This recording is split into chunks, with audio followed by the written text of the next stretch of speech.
Yo, welcome to the show where the energy's flown. It's your boy dropping heat. This is the Ozone. Step into the arena where legends are made. From the courts to the fields, watch the highlights played. Football, hoops, baseball, it's all fair game. If it's sports, we bring the fire, put respect on the name. Stats and debates, we break it all down. From the rookies to the goats who wear the crown. No halftime, all grind, we're setting the tone. It's prime time, baby, you're in the Ozone. Yo, it's passion, precision, the plays we dissect. From the underdogs, grinding to the Hall of Fame vets. This is more than a podcast, it's a sports throne. Let's kick it off right, welcome to the Ozone. You have entered the Ozone with Omar and Dave. Let's go, baby. We are here, and you guys have officially entered the Ozone. It's your boy Omar here with my co-host, super producer Dave. Brother, another week. How we feeling? I'm feeling good. I think I'm feeling better than Cowboy fans right now, but I think we could touch that later.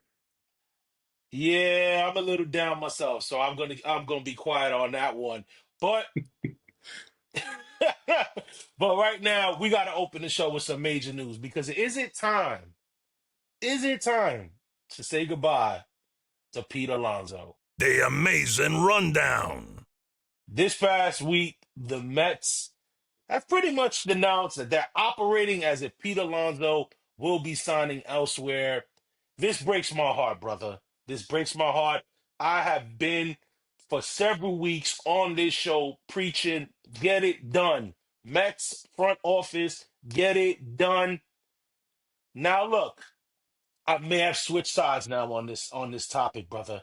I've may have switched sides. I've been on the Mets. I've been on their organization, the front office. Get it done, get it done.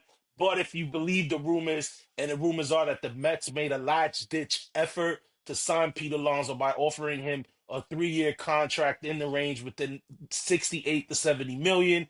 That's about 23 million per. But it looked like your boy Pete and Scott Boras is turning that down. It breaks my heart that Pete may not be back in Queens. Yeah, and I think a lot of that is to blame on Scott Boras. I think he overplayed his hand on what Pete Alonso could bring in.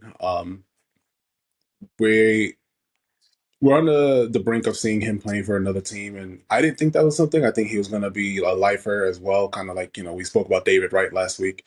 I thought he was going to be a lifer, but it doesn't seem like it's going to be the case. You know, with Pete Alonso, right? I looked at him and I believe I said it on the pilot or the first episode. I'm not sure. But I looked at him right, like as you said, like that Mike Piazza figure, that David Wright figure, where it's like, he kind of embodied New York. He was kind of a blue collar guy. Like, don't get me wrong, I like Francisco Lindor. He's got a little flair, but when I thought Mets, I thought Pete Alonso. Now, you mentioned something that we could touch on, and that's the Scott Boras thing. Now, as we mentioned, Pete Alonso has been offered contract extensions before, even before David Stern, the current president of the Mets, when Brody Van Wagen, I believe that was his name, was the GM.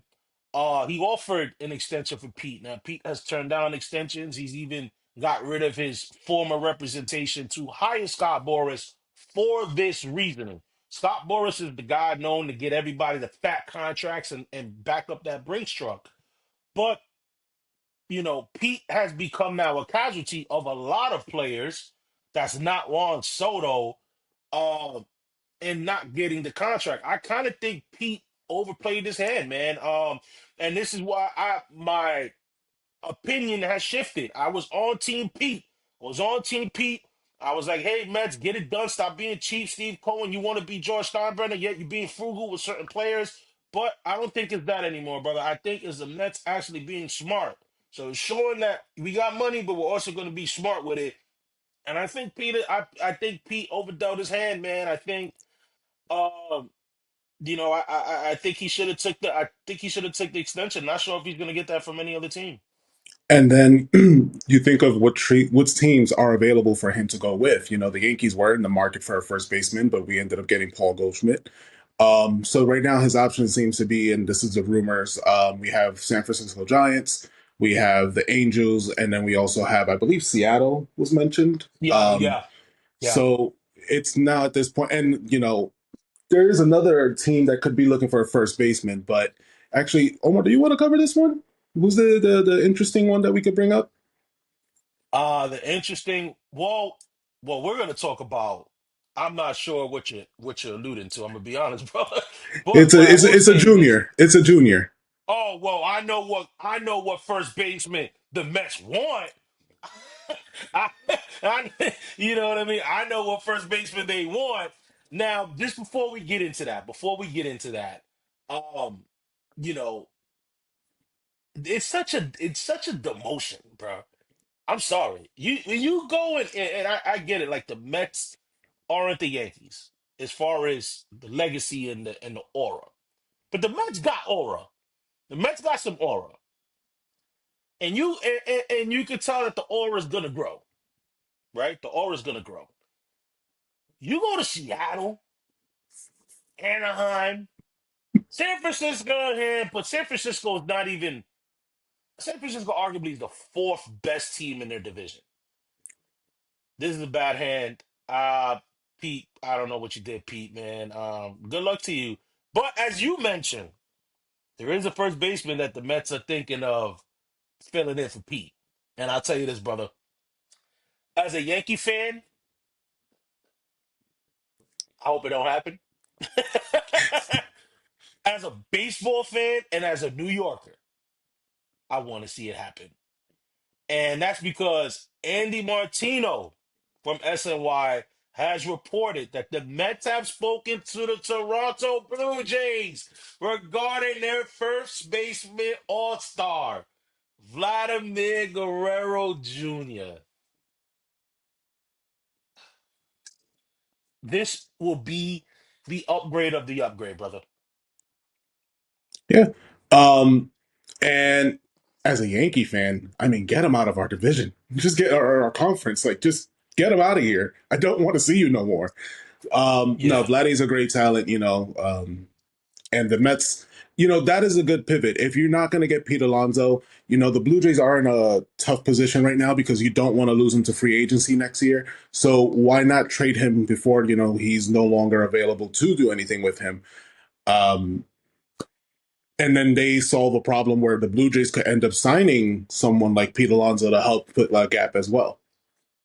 And I think that's right. And you know what's funny? That's not even being talked about. So when that does happen, just let you know the ozone broke that down for you. Um, yeah, I gotta, brother. It's not a good pivot. It's a great pivot. It is a great pivot. And the thing about this Vladimir Guerrero situation is that Toronto has been left at the altar so many times by these star players. They have been in the Otani sweepstakes. They were in the Aaron Judge sweepstakes. They were in the Yamamoto sweepstakes. They were in the, did I say Juan Soto? They were in the Juan Soto sweepstakes. And it's not that they don't have the money. It's not that Toronto's not a beautiful city in Canada, but they just seem to not get the guy. And with the Mets right now, I think, and this is what I think they're going to do is like, yeah, let's get a feel on what Toronto wants to do. Now, Toronto hasn't made any inkling that they want to trade him. Toronto, in their best interest, as they should, are going to try to re-sign and give Vladimir Guerrero that extension. But if I'm Vlad, obviously he's voiced out his frustrations and his hatred towards he has to the Yankees. Money talks. I'm not putting too much into that basket. But if you can go to New York, the Mets have a good man. If you put them in that lineup, now we're talking. Now we're Yeah, talking with Vlad, with Lindor, Soto, and Vlad. yeah, because then now you have Vlad protecting Juan Soto. For Lindor and Soto is a nice one-two punch, but after that, that lineup just starts to drop. If you have Vladdy behind you, do you really want to walk Juan Soto? Right. And you get the Aaron Judge Soto treatment of last year. Soto is going to Vlad. Let's just get into the stats real fast before we really dive into what a lineup can look like with Vlad Guerrero. And I'm just going to go over their numbers last year between Pete Alonso and Vlad Guerrero. The WAR. Runs against replacement. Vladimir Guerrero 6.2 to Pete's 2.6.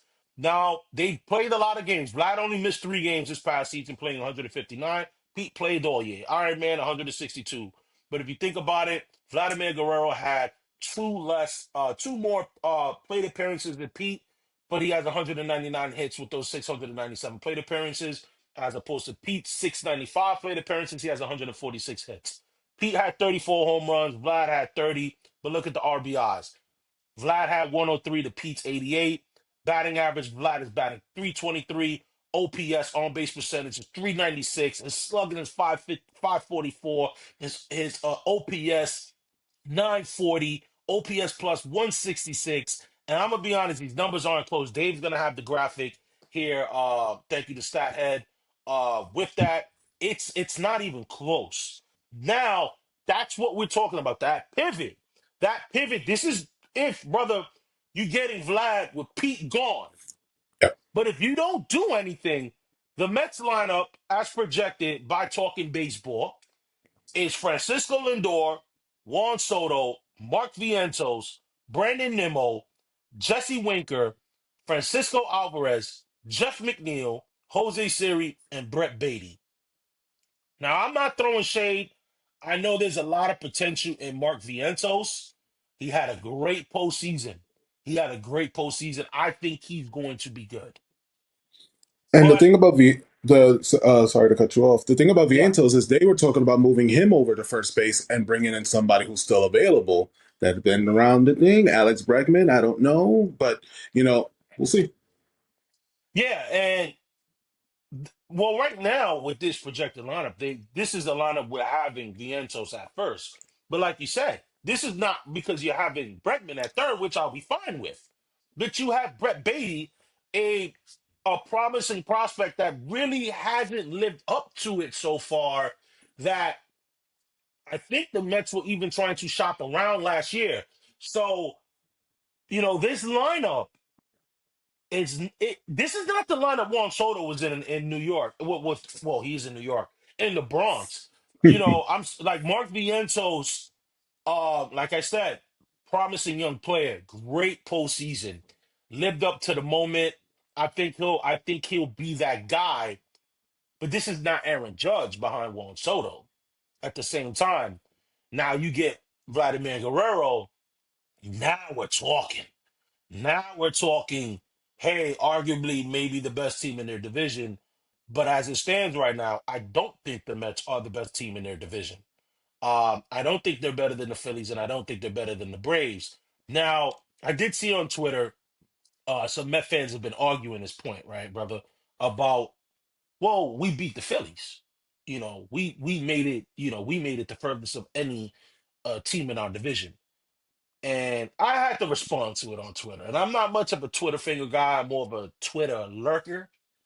I just, I do it for the news. I do it for the show. And I had to respond. I had to respond to that. Just because you had a playoff run, a great playoff run, doesn't just automatically make you a favorite or the best team in your division the next year. The Yankees have made the World Series this past season. Do I think they're still the best team in the American League East? Yes. Do I think they're the best team in their league? I don't know. That's a toss up, I think. That's a toss up. I think Houston got better. You know what I mean? So, and I think the Red Sox made some moves that can, that can battle them. So, I'm not just saying, oh, because we made the World Series, we're the best team. And I think Met fans got to get that out. This is a different team right now. In the lineup that we suggested, doesn't have Starling Marte, doesn't have JD Martinez, and it doesn't have Pete Alonso. It doesn't have Pete Alonso.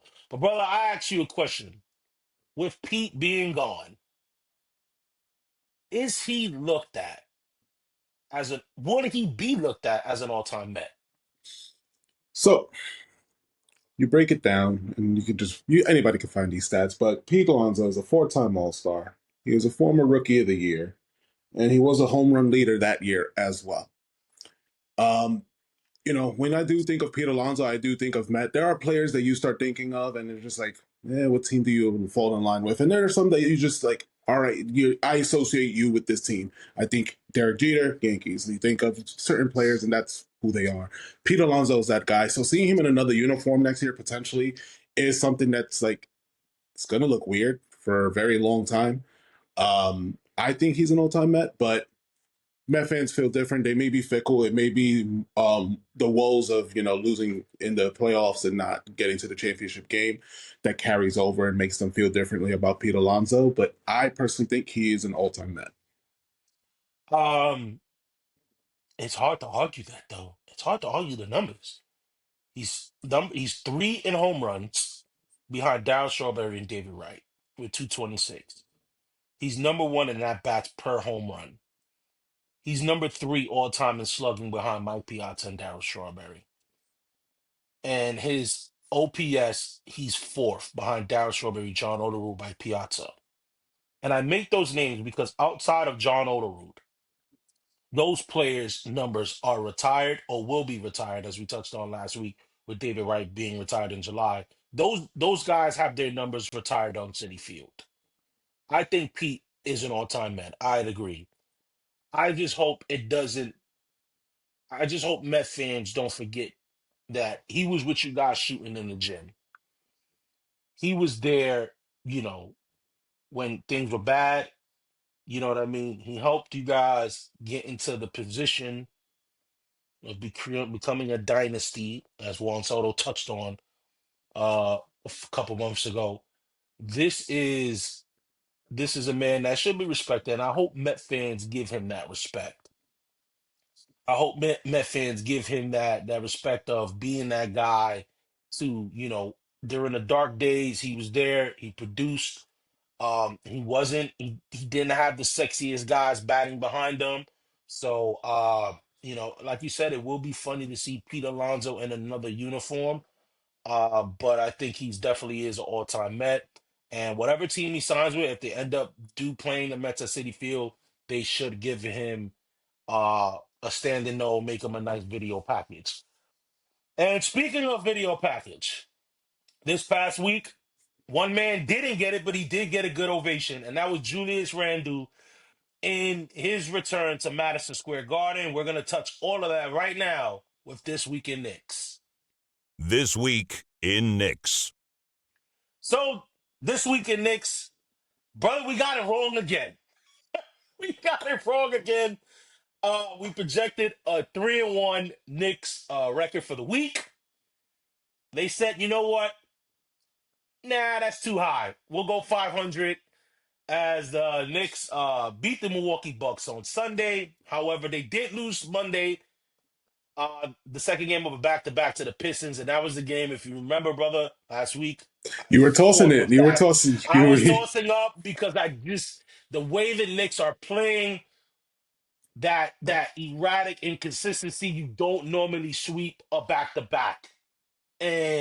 But they bounced back in Philadelphia and they won. Um, In and then overtime. they go in overtime, which was a good game. Josh Hart triple double. Jalen Brunson produced big time. We'll go over them. And then on Friday they lost this past Friday to the Minnesota Timberwolves. Julius Randle and Dante DiVincenzo's returned to the Garden. Um, let's put it like this: a disclaimer: Karl Anthony Towns did not play against Philadelphia and Minnesota, but the Knicks go 2-2 for the week, brother. What's your overall thoughts on the Knicks this week? You know, we both predicted 3-1 different games that we wanted to that we saw them losing. The Timberwolves was the one that I saw us losing, and I didn't count for Karl Anthony Towns being injured. But Right. it's still disappointing. And I know last week, like we kind of got into it, that the Knicks identity is not the same as last year's. It is a different team, different roster. But as much as it is a different team, and this is a high offense team, especially when Cat and Brunson are on the floor, you still want to see some effort that's given on the defense. But better than what we've been showing. I think we're like in the bottom of the league when it comes to defensive standings, and this is something that is being reflected, especially once we're playing against teams that just know how to put it on us. Yeah, the problem with the Knicks is that they're collapsing the paint too many times and they're just letting the threes fly. And this is where I gotta press Tom Thibodeau a little bit on this, is because Tibbs, everybody jacking threes in the NBA, man. Everybody's jacking threes. And you're leaving you first of all, you're doubling players that don't need to be doubled. And then, they're kicking back. The rotation is not as what it needs to be. And you're leaving too many open threes. The Knicks are getting killed with the threes. They're losing every game because of that. It's very frustrating. I don't want to panic. Uh, but it is very frustrating to see that the Knicks right now are losing in the same fashion constantly, and that's with allowing teams to just jack up threes, open threes. It's really upsetting. And we saw it this week. Yeah, you're giving teams chances as well. Like, we the Knicks can start off great and then just lose it all in the fourth quarter. And I don't know what it is. I'm not a NBA coach. I'm not an expert in the league, but something is wrong. And you would think that with coaching comes adjustments, and I'm personally not seeing those adjustments being made. And of course, you need the players to buy in. They need to do their job as well. They're the ones who are actually putting the points on the floor and defending. But I don't know. It's one of those things that you're just like, all right, I'm seeing the same thing again and again and again and again. So we'll see. We'll see. I'm in the same thing as you. I'm not trying to panic, but this is the thing that concerns me when we are making that playoff push. Things that definitely can be just exposed to the light to everybody, things that other people who are not fans of the Knicks may say about us where we're defending them, and it's just like, can I defend you more? You're literally giving them everything as far as the writing material to talk about us. Yeah, and I think the big thing what you mentioned is the postseason. Um, because right now, as we stand, the Knicks still have the third best record in the Eastern Conference, the fifth best record in the NBA. The Knicks still have a better record than what they had last year. So they're on pace. But the thing is with this Knicks team that they're being scrutinized so much is because, brother, there's expectations this season. These past two seasons, especially when Brunson got here, were fun. It was, you're looking at, wow, the potential of what this team can become. You're looking at, wow, like, we have these assets, we have these draft picks. What are we going to do with them? Now that we know what they've done with them, which is bringing in OG Anunoby last year, bringing in Mikal Bridges and Karl Anthony Towns this past season. Now this is it. This is it. This is what this team has developed into. This is the team that Leon Rose and these guys are going, okay, this is our 4-year, 5-year window. And like I said, and you've touched on it, there's no need to panic. The Knicks are 27-16. They're gonna get it together. You know what I mean? I think you'll sign if we would have asked if we'd be 11 games over 500 at the halfway point of the season, I think we all take it. We're only 2.5 behind Boston and for the second seed. But people are, the thing that gets me is that people are so in an uproar about firing Tom Thibodeau. One, that's not going to happen. It won't happen this season. For Tom Thibodeau, I need to see, as you touched on, brother, the playoffs. Get me to the playoffs. That's all I care. Yeah, like there's things that'll get you frustrated during the season. But I want this, I'd rather deal with this now. I'd rather deal with these mental lapses that they're having with defending the three. I'd rather have it now in January than in April and May. And right now, I think I will say this, and I'm going to jump out the window with saying this. If this team plays like this in the postseason, I think then it might be time to have that conversation to talk about Tom Thibodeau. Because this wasn't on the script, brother, but I've been watching the Cleveland Cavaliers. And the Cleveland Cavaliers have been a team where I still believe I'm not bring no fear. I'm not scared not one bit. But watching them play, these guys, they've been on television, they've been on national television these past I think the last 3 games in a row has been on national television. Watching them, they have the same core. They got rid of their coach JB Bickerstaff this past offseason. Who was their coach that brought them to 2 playoff appearances? They lost to the Knicks the first year they had Donovan Mitchell in the first round, but then they actually made the second round last year. But they saw something in his coaching that just wasn't going to translate into how the NBA is being played and how to maximize that team in Cleveland. They bring in Kenny Atkinson, and you see the offensive change, and now they're a dominant team. They're 35-6, and I feel like a lot of people feel that, you know what, this Knicks team, they have the ability to score with anyone. That's not the question, but there are times where you just see pick and roll Jalen Brunson try to create towards the end of the game, and you want to see movement. You know what I mean? I want to see a little bit better effort from Mikal Bridges and OG Anunoby on the defensive end. Your call Wingstop, well, you know what, Wingstop, you've been out of business for the last couple weeks because, you're getting guys, they're not doing what they're supposed to be doing, what we thought they would be doing when we brought them in. But like I said, there's no need to panic. The Knicks are still 27-16, and it's still early where we can look at a whole new week of games, and that could just change the whole mood.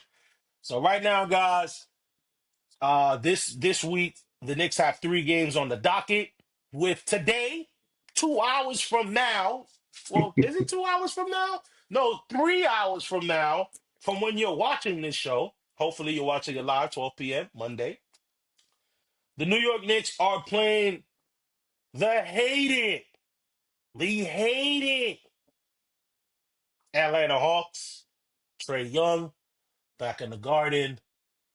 3 o'clock start Monday, followed by Tuesday, a back-to-back at our second home, the Barclays Center, our rental. This is our little side home that we have in Brooklyn against the Brooklyn Nets on Tuesday. And then they get a few days off and they wrap up the week Saturday, January 25th against the Sacramento Kings at Madison Square Garden. Brother, that's 3 games this week. We've been kind of off on our predictions for the Knicks this week, but for the people, we must predict this week. What's our record looking like after Saturday, January 25th? So I didn't bring this up of when we went over today's script, but I think we're gonna put on the board now, like what is our standings at the end of the season, just like our predictions. So we'll put that up every time we go over the next schedule and predictions. But we'll see. And I don't know. Uh, we'll put like a bet on something we like to eat or something. I don't know. Yeah, Anyways, yeah. what was this schedule? So I can see it's going 2-1, and it's us losing to the Hawks. Now we'll see. I wouldn't want that to happen, but history has a thing with repeating itself, and I don't know. We'll see. The Brooklyn, I'm not concerned with them, but maybe who knows? These predictions have been off, so I might lose that one. And then playing against Sacramento. Sacramento, I think we take. Uh, I'm not hating that. I'm not hating that. I fought with if I want to say 3-0, 2-1. Right now, the Knicks have been win, lose, win, lose, win, lose. Um, and this is all. I'm gonna base this off where we have towns available. Um, the thing with the Atlanta Hawks, and they're riding high right now. They just beat the Boston Celtics this past weekend in an overtime game that I've watched. And this Hawks team they give the Knicks problem with their length. They have a lot of wing players that they're able to just throw on Brunson. Um, but both those games that the Knicks played with the Hawks, the Knicks seem to be in control, and then the Hawks find a way to get a strong fourth quarter or whatever, and they get the win. I think the Knicks are upset from that whole Trey Young rolling the dice kind of thing. I think the Knicks are a little bummed from how they played against Minnesota. So I think they kick Atlanta's ass today on Monday. I do think that. I think Brooklyn, they get the win. I do think that game's going to be closer than we think because it's a back-to-back. But I know but I think the Knicks, I do think the Knicks beat Boston. I mean Brooklyn, and I think they beat the Sacramento Kings. So I'm going a perfect 3-0 week. I think this is the week where the Knicks get it together. Sacramento has been playing great, but I do like that the Knicks will be having Wednesday, Thursday, Friday, 3 days off in between, gives those guys to rest their legs. Sacramento has been playing good ball since they fired their coach, but I do like the Knicks going 3-0. So you got 2-1. I got the Knicks going 3-0. Hopefully we are not. Hopefully you're wrong, because that Hopefully, I'm means wrong, and you're right. Hopefully, that's what I'm hopefully hoping you're for. wrong. I don't know if I could take another loss to Trey Young. I can't. I can't, especially in Madison Square Garden. I don't know if I could take another loss to Trey Young. But speaking, what's not a loss has been our new segment, brother, and that one is quick hits. All right, y'all. So y'all know with quick hits, we getting it to you fast, heavy, and we ain't got time for the chit chat. Quick hits, is when you get hit so quick, you don't even know what's coming. So with our first one on quick hits, Deion Sanders' name has been linked to the Cowboys coaching vacancy.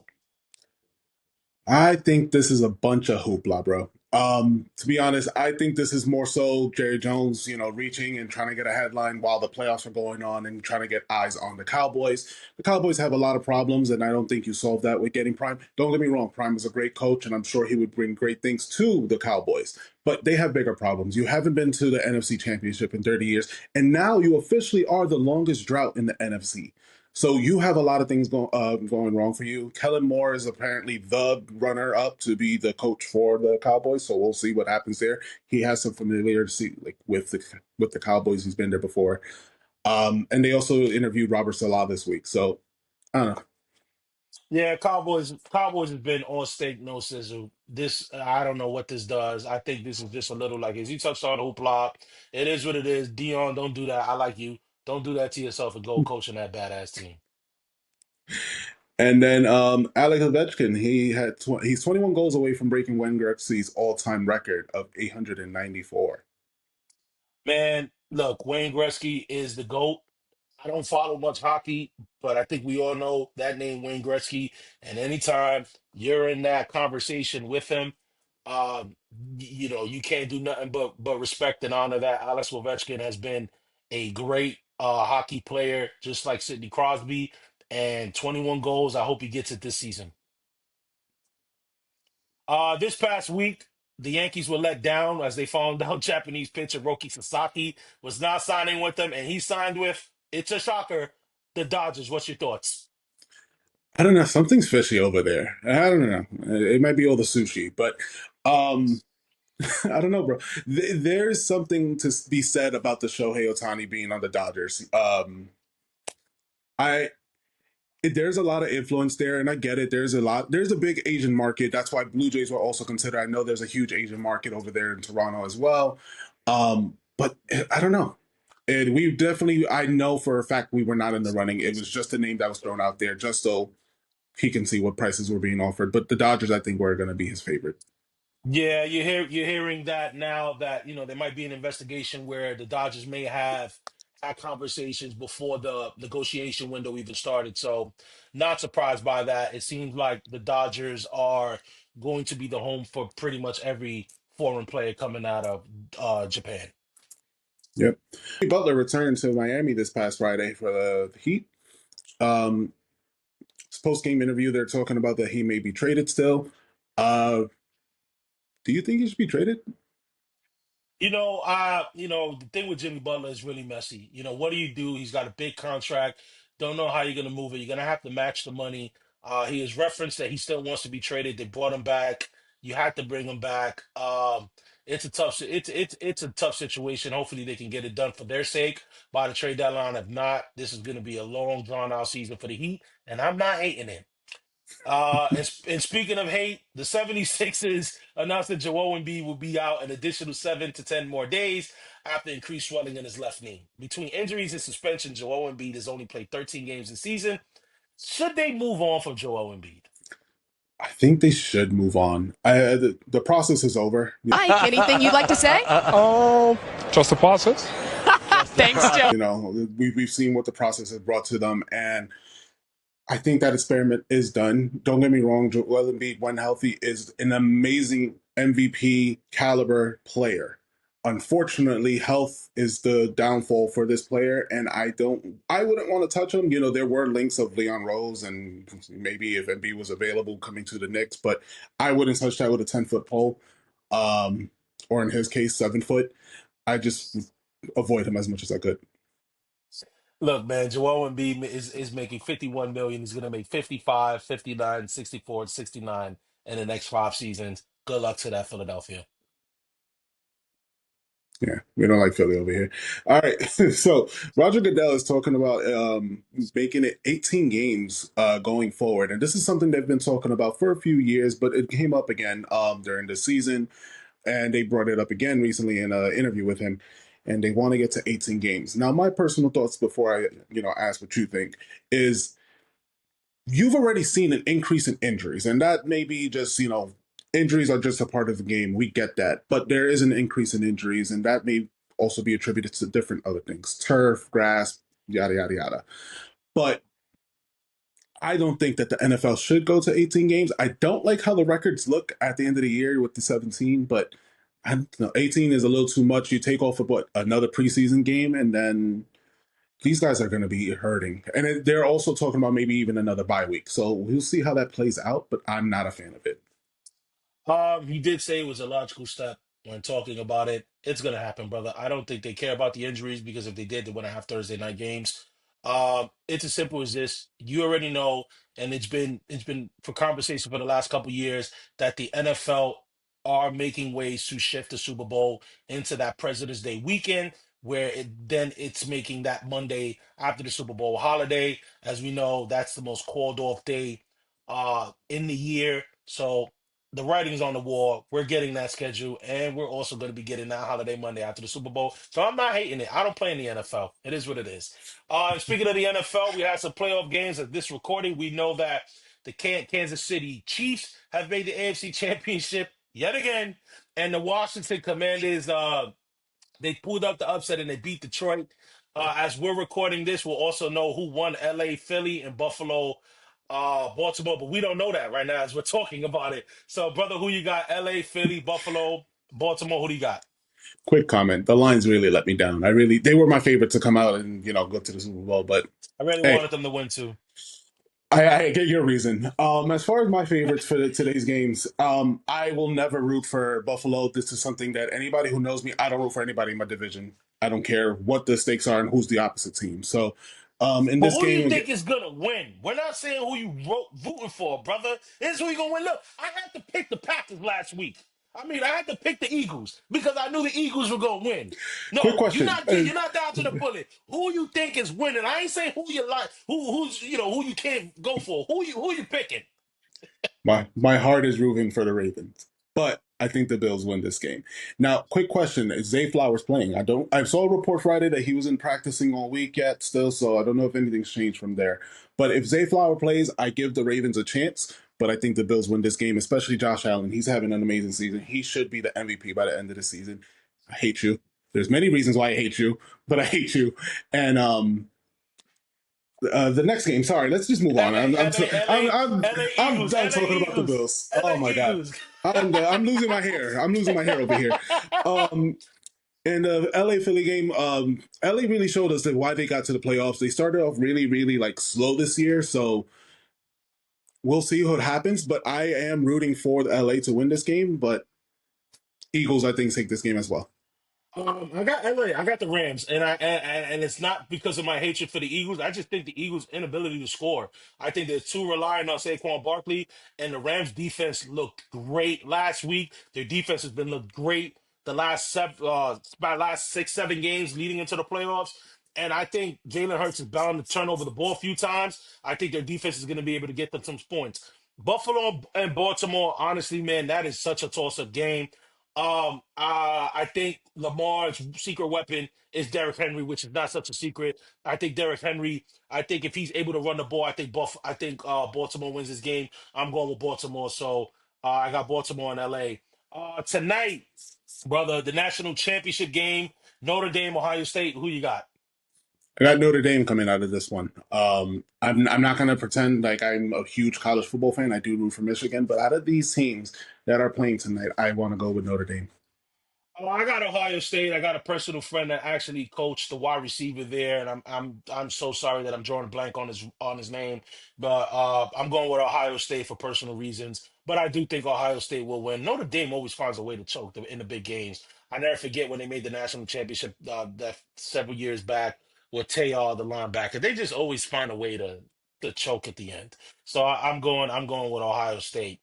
Um, so. As we wrap up this episode, guys, we want to remind you guys to like, comment, share. If you have anything that you disagree with us or agree with us, let us know in the comment section. And you guys all know that when we wrap up a new show, we can't wrap it up without sharing you guys the highlight of the week. He's on fire! All right, man. Well, highlight of the week, we had options, brother. We had options. Where we going, Wemby? Was Wemby going to make history being put on a poster by John Morant? Was he going to be back-to-back? Was Jalen Green going to make the highlight of the week? But you know what? We are a New York-centric show, and we should show love to our fellow New Yorkers because my highlight of the week goes out to that New York Knicks fan who made a half-court shot to win himself a new car. He won himself a new car during the halftime show of the Knicks and Warriors game this past Friday. The Garden, I think that was the loudest the Garden was. We all know how that game is going, and he got the Garden to uproar. Ben Stiller's hugging him.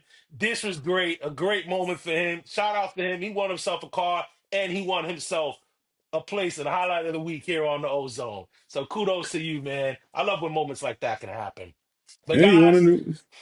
no, go You ahead, want go a ahead, new? go ahead. He won a new car. You hug Ben Stiller, and they got the whole car. The Garden was cheering for you. The Garden was out, Here's and then, with things like that, you just know people are genuinely happy. You If know what I I'm mean? him, I'm playing that in my speakers of my new car all the time. That roar. Oh man, that is on an instant reel. And notice I said reel on IG because TikTok has been banned. Guys, we thank you so much for this episode. Hope you guys enjoyed this brand new episode of the Ozone. Remember, guys, to like, share, comment, subscribe. Let us know how you feeling. Let us know your thoughts on the Knicks. Let us know your thoughts on Pete Alonso. Hey, if you disagree with any of our quick hits takes, let us know. Let us know your football predictions. By the time this episode, we'll know who's in the conference championship. Let us know who you got. And guys, I've been hearing this a lot. I don't know nobody I don't watch sports. But you know what? You know somebody who does. So share this with you guys. Share this episode. Do everything, guys. This is how you support the channel. So you know what? We thank you guys for another, and we'll see you guys next week, Monday, 12 o'clock. We'll be here for another brand new episode of the Ozone. Peace. We interrupt this broadcast to bring you some breaking news. Guys, we have breaking news as of right now. We have an upset Omar who's going to break it down for you. Break it down, Man, Omar. just when I thought we were done, it pulled me back in. The Los Angeles Dodgers, as we just wrapped up recording, just signed superstar reliever Tanner Scott to a 4-year deal. Bro, where's the Dodgers getting this money? Jesus Christ. You know what? I'm starting to feel like how everybody felt about the Yankees in the 90s. The Dodgers are literally getting every freaking free agent there is. Like the Dodgers right now are about to be finishing games in the third inning. Jesus. Oh my God, the Dodgers. I cannot believe this. This was a reliever that I figured maybe the Yankees should probably go after. The Mets should have definitely went after. Tanner Scott has been an elite reliever. He was coming from the Marlins. He got traded to the San Diego Padres this past season. I hate the Dodgers. End it. I hate the Dodgers. I hate them. I hate them. Guys, just so you know, as a quick breakdown, we were literally finishing the recording of this episode that we just brought you. And as we finish, Omar gets this news. So you are literally getting the rawest reaction that we can get. This is not even an off the script moment. This is literally how upset Omar feels in the moment.